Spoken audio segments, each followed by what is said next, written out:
Welcome to the Space Jam. You gotta be kidding me. On July 16th, only one game counts. I got it! Come on and ride, baby, ride. Come on, do it right, baby, right. You wanna hoop, so shoot, baby. Dang, they do to my boy AD. That brow will haunt my dreams. Space Jam, rated PG, July 16th. Hey everyone, this is Michael again, and welcome to another movie review. And this review is going to be on Space Jam: A New Legacy. And the film stars LeBron James, Don Cheadle, Sonequa Martin-Green, Cedric Joe, Sayre J. Wright. Also had cameos from Ernie Johnson Jr., Lil Ro Howery, Stephen Yang, and Sarah Silverman. Now, Space Jam: A New Legacy, when this was announced that they were doing a sequel to Space Jam, I'm like, really? Do we need a sequel to Space Jam? When the original Space Jam ended, it did not leave anything open for a sequel. I love the first Space Jam film. I still love it. And it's a film that I watched constantly when I was a kid like crazy on VHS. I just loved the hell out of that movie. You know, Michael Jordan, he was entertained in that film. You also have Wayne Knight, Newman, who plays Stan Polak. You had Bill Murray. You had Charles Barkley and Larry Bird. Also, of course, the Looney Tunes in it. It's a good movie still. It has a lot of rewatch value to it. So I still love Space Jam, and I picked up the 4K Ultra version of Space Jam. It's the Best Buy Steelbook. And it's a very nice steelbook of the film. Always will love the first Space Jam film. If you had a list of childhood films of the 90s that you watched when you were a kid at that time, Space Jam would be on that list. I think it's on everybody's 90s childhood films list. And, going back to this film, when I saw the first trailer to this, I'm like, I don't know. LeBron James. I know a lot of people don't like LeBron. They're not fans of him. I'm like, That was my reaction after watching the first trailer to the film. And then the second trailer came out. And I'm like, okay, this seems okay. I might give this a chance. So then I saw the film today, saw it in the theater, did not watch it on HBO Max. And I gotta say, I was surprised with the film. I actually really enjoyed it. It wasn't as bad as I was fearing it to be, and I walked out of the theater, really liking it. But basically what the film is about is it's about LeBron James. He's playing a fictionalized version of himself, just like Michael Jordan in the first film. So LeBron wishes for both of his sons, Darius, who is played by Sayre J. Wright, and Dom, played by Cedric Joe. And he wants both of them to follow in his footsteps and get into basketball. And Dom, who is LeBron's youngest son, he doesn't want to, follow in his footsteps. He has dreams of becoming a video game developer. So Dom has this basketball game, and him and LeBron are playing it, and it actually causes a glitch in his character in the game. So LeBron's family is invited to the Warner Bros. Studio, and he gets offered a movie star role, but LeBron ends up turning it down.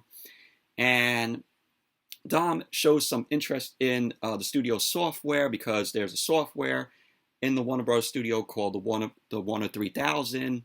So Dom and LeBron, they end up going down in the basement of the Warner Bros. Studio, and they see the Warner 3000, and they basically become trapped in the Warner 3000, which they then meet IG Rhythm, who is played by Don Cheadle, who is your main villain in the film. He's this computer AI, and he basically takes Dom away from LeBron, makes him disappear, and LeBron's like, give me my son back to Don Cheadle.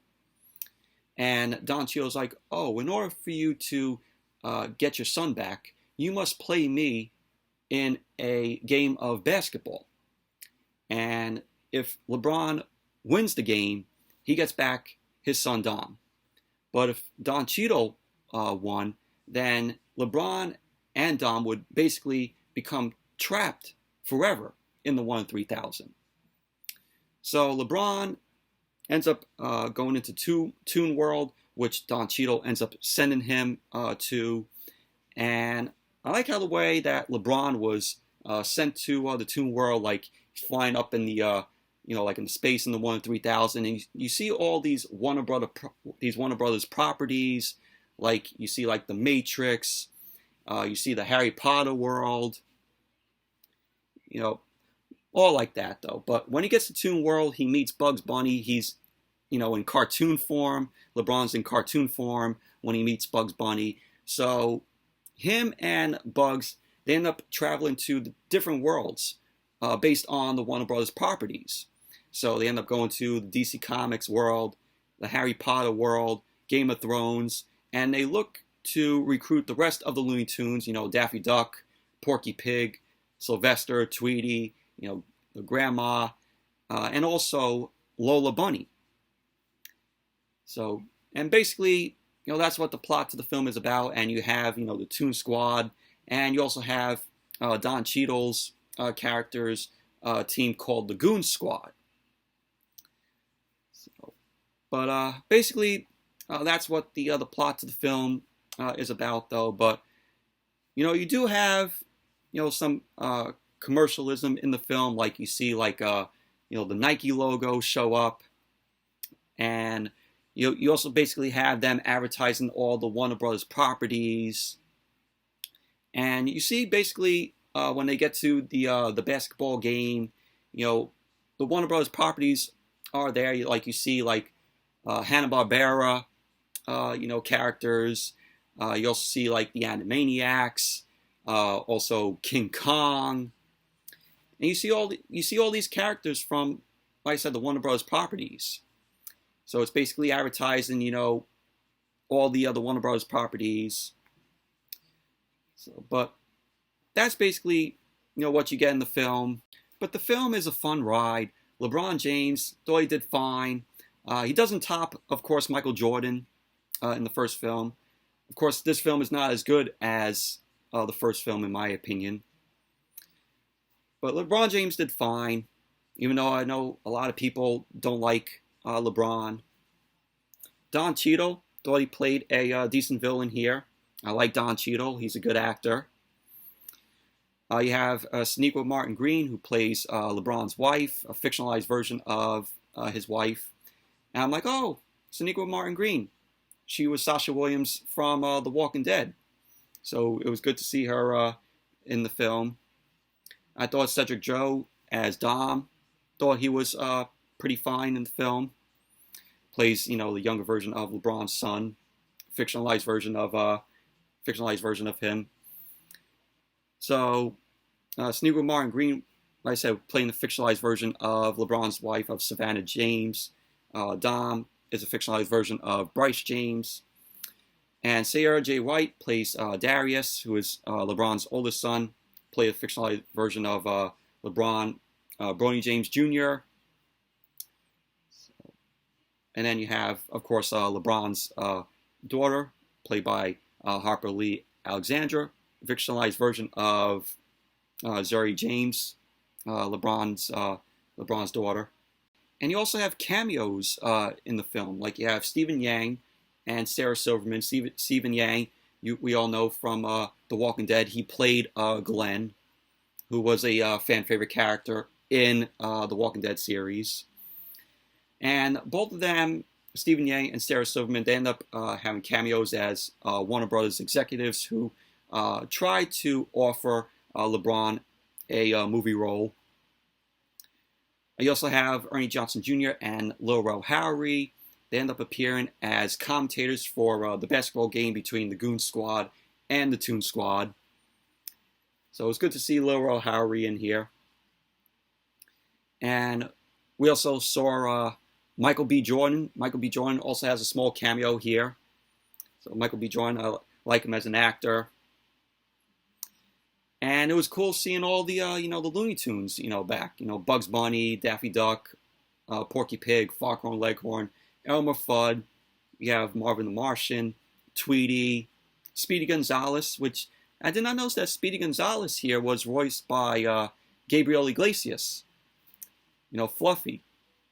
So, like Gabriel Iglesias, he's a very funny comedian and very funny actor. I always remember him on the 6th season of the original All That, where he was a regular on that. And you also have Rosario Dawson. She was in the film. She ended up voicing Wonder Woman. So it was cool to see. It was cool to hear her voice Wonder Woman in the film. But like I said, you had all the Warner Brothers properties show up in the film, like from the Hanna-Barbera characters, like you see like the Flintstones, like in the background. You saw like Magilla Gorilla, Yogi Bear.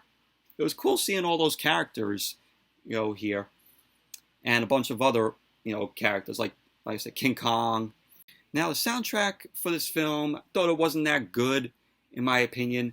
The first film's soundtrack is one of the best soundtracks. I mean, you have I Believe I Could Fly by R. Kelly, which of course is the main song for the film. And you also have Fly Like an Eagle by Seal, among others.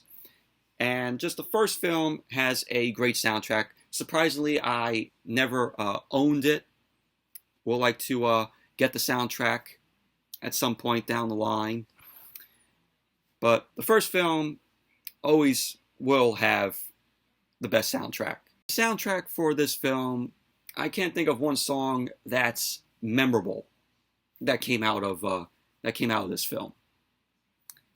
But at least you had I Believe I Could Fly by R. Kelly for the first film.